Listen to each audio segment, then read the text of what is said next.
Everyone talks about the power of data-driven instruction, but what does that actually look like? Look no further than iExcel, the ultimate online learning and teaching platform for K to 12. iExcel gives you meaningful insights that drive real progress, and research can prove it. Studies in nearly all 50 states across the US show that schools that use iExcel outperform other schools on state tests. Educators who use iExcel love that they can easily see how their schools are performing in real time to make better instructional decisions. And iExcel doesn't stop at just data. iExcel also brings an entire ecosystem of resources for your teachers with a complete curriculum, personalized learning plans, and so much more. It's no wonder that iExcel is used in 95 of the top 100 school districts. Ready to join them? Visit iexcel.com/PM to get started. You're listening to Monday Matters, a Principal Matters podcast production.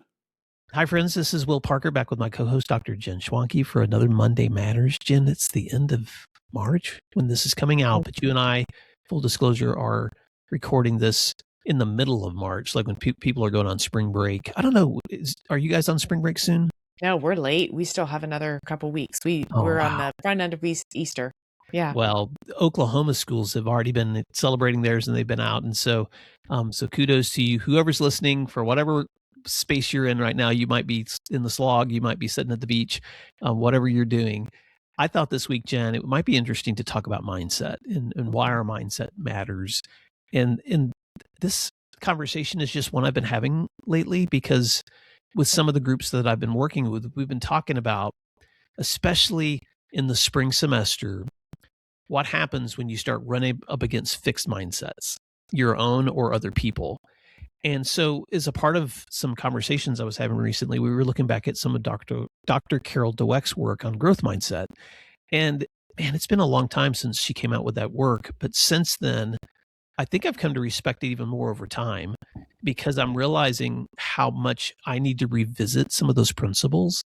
So I wanted to do this with the two of us for a second. And I want to just invite listeners, if you want to make a mental list of your own, I wrote down some statements because I asked in a training I did recently for the group to just watch a quick explainer video about what is a growth mindset based on that research, and to listen for words that describe fixed mindsets versus words that describe growth. And so I made a list of the feedback, and I'm just going to read some of them. First, I'll go through phrases that illustrate a fixed mindset. My skills are innate and unchangeable. This condition is permanent. Negative feedback is a personal attack. I should just choose easy and minimal effort since I'm not going to get better anyway. Why not just give up since I can't change this? My accomplishments only matter if they're measurable. I'll just take fewer risks since I have a little chance of succeeding. Those are fixed mindset statements. And the flip side of those growth mindsets would be, this is a chance for me to improve or change. Maybe this problem is an opportunity for me to pivot or experiment. Perhaps we can design a better system if we want a better outcome. And I've heard you say that. The harder or more challenging task is the one that will probably help me grow stronger. I'll try, perhaps I'll have a better outcome. The lessons learned in the journey, not just the outcome, is what matters. And the last statement is, I'll take some creative risks because I have a chance to improve. Now, even when I'm reading those out loud, Jen, my brain is automatically like shifting. And so that's why I wanted to sit in this, because I'm sure I'm not the only one that struggles with having a mindset that's open versus fixed. Can I tell you, as you were reading, I want to do a little translation exercise. So fixed mindsets. I'm sick of this. I don't want to do this anymore. I'm just going to close my door and do my thing. Whatever. And then growth mindsets are, okay, tell me more. Wow, that's big. What can we do about that? Right? It's closed versus open, and open always leads to action. Yeah.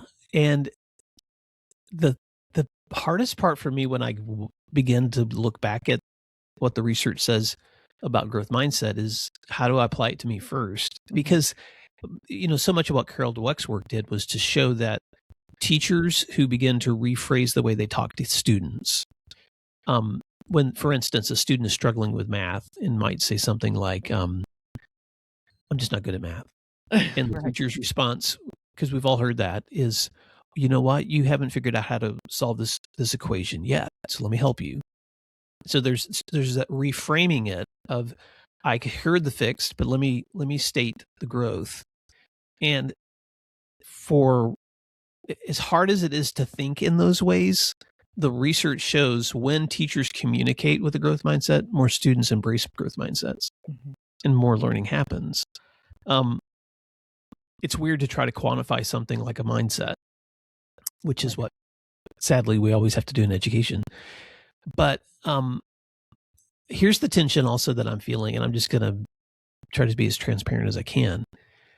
I think that in our work, especially in leadership, but I'm just going to say in life in general, we spend a lot of time working really hard to get things under control. I like peace. I like stability. I like things to be like they're supposed to be. And there's this risk that happens when the goal is just peace and stability versus growth. Because if the goal is just peace and stability, that doesn't last very long before you're going to be frustrated again. And if the measurement of if the value of my day, if the way I frame success is built around peace and stability, then, man, no wonder no one feels like they ever have fulfilling moments in leadership or careers, because that can't be the measurement.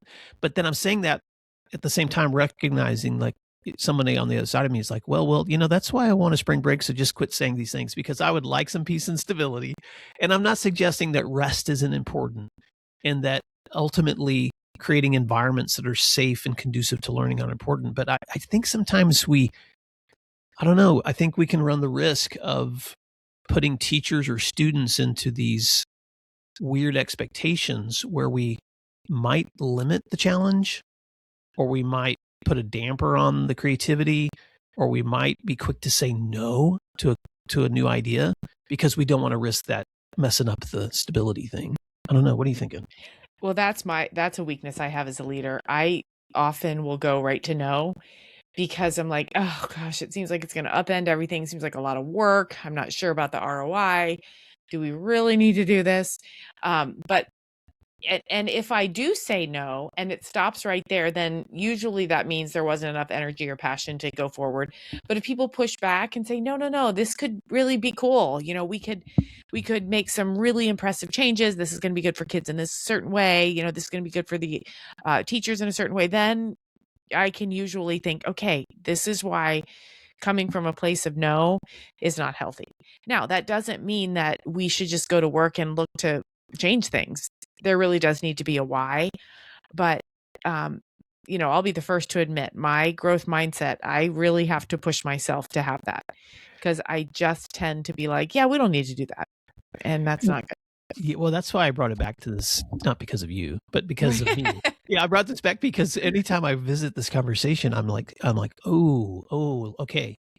In my own pursuit of whatever that achievement is or whatever that goal is, if I think that the result needs to be, therefore I'm no longer being pushed or stretched or asked to do hard things, then I am no longer growing.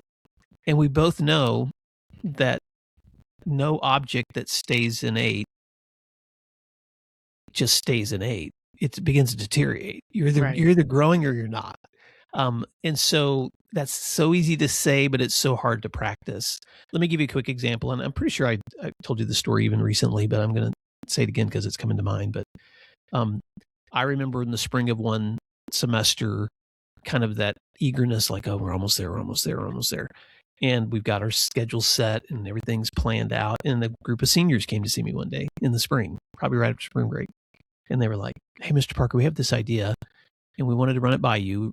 This was a leadership class. And they were like, we were just thinking, wouldn't it be cool if we could wrap up the semester doing a fundraiser, and we could do dress ups at lunch, and we could do all these things. And any of the money that we could, I know, yeah. I'm exhausted. It is March. As you're talking, I'm like, no. Yeah. And they were like, and any of the money that we can raise, we found this nonprofit in Tulsa that supports children of single moms.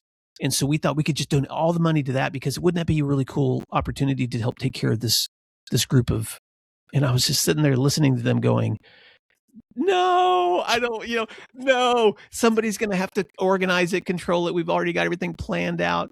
But then I looked into their faces and I saw like all this eagerness. And then in my own brain, I had just been thinking about this, but it came back to me in that moment of, what is the commitment that I made this year to try to end this year with the same kind of commitment to creativity and openness and curiosity that I started the year with? Because man, when I start the year, I'm all like, yeah, let's do this. But when I'm in the year, I'm just holding my breath.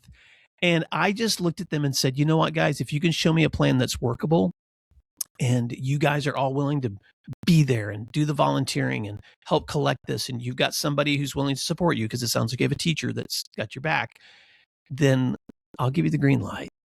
And Jen, they did it. It was a week that brought the energy level way up in our school. And I didn't expect it to. I was expecting it to be a drag, but lunches were more fun. Their dress up things were really fun. They probably only raised a couple of $1,000s in all the little things they were doing, but that's a couple of $1,000 that nonprofit would have not had otherwise. And so I'm just saying that because that's just one example of how, as leaders, sometimes we can either squash it when it comes to the opportunity to watch our kids in school grow, or we can go with it. And I'm not trying to prescribe that every principal should say yes. But I do think sometimes that inviting curiosity, new ideas, experimentation, I think it's why schools exist. Right. Well, and I have to say, the key though was you said, okay, come back to me with a plan. Because if you had said, yes, sure, and then your, ninth grade social studies teacher ends up planning a dress up week, that's not the intent. But they came back to you, and they had you with the single moms. They had to. They had it.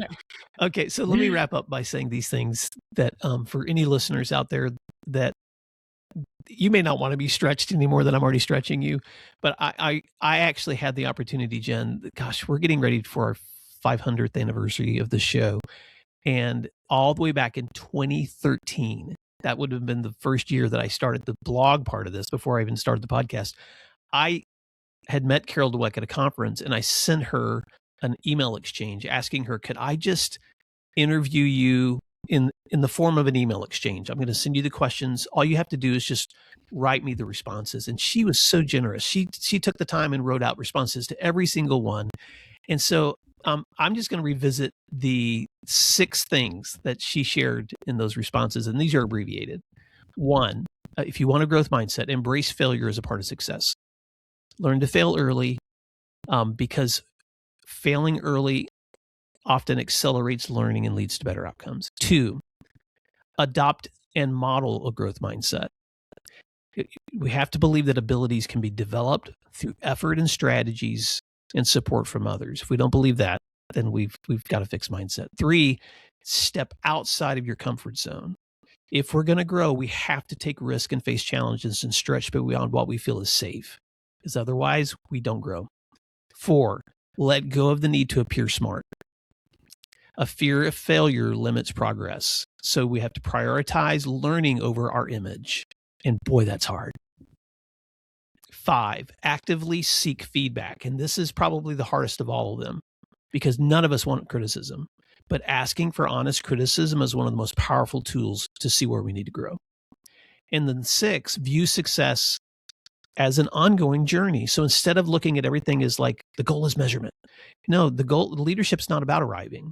It's about the continuous growth of helping others grow and thrive. And so I think sometimes I need those reminders, Jen. And so as we wrap up this conversation, thanks for letting me bring that here.